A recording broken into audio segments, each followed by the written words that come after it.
நான் காமனா பாக்குற ஒரு பேஷண்ட் மென்டாலிட்டி என்னன்னா, ஒரு கீழ்த்தாடையில ஃபார் எக்ஸாம்பிள் ஒரு இம்ப்ளான்ட் போட்டிருக்கீங்க, 2 பல்லுக்கு நடுவுல ஒரு பல்லு இல்ல, அந்த பல்ல இம்ப்ளான்ட் போட்டிருக்கீங்கன்னா, அந்த பேஷண்ட் ரிவ்யூவுக்கு வர்றப்ப அந்த இடத்துல நிறைய ஃபுட் பார்ட்டிகல் சேர்த்து வச்சிருப்பாரு.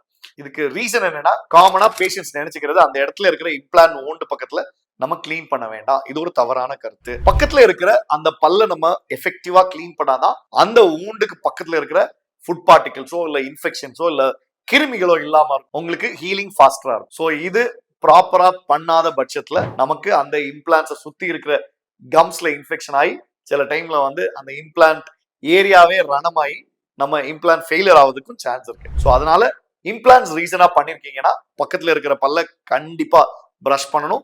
மவுத் வாஷ் உங்க டாக்டர் அட்வைஸ் பண்ணிருப்பாங்க. மவுத் வாஷிங் கண்டிப்பா யூஸ் பண்ணணும். உங்க சாப்பிட்டு முடிச்சதுக்கு அப்புறம் ஒவ்வொரு தடவையும் நீங்க யூஸ் பண்றத அட்வைஸ் பண்ணுவோம். இதை நீங்க ஃபாலோ பண்ணிருந்தீங்கன்னா உங்க இம்ப்ளான்ட் சேஃபா செக்யூர்டா அழகா ஹீல் ஆகி நல்ல ஒரு பல்லு ஃபியூச்சர்ல கிடைக்கும். ஒன்ஸ் அகைன் உங்களுடைய நண்பன் டாக்டர் பிரேம் அலெக்ஸ் லாரன்ஸ்.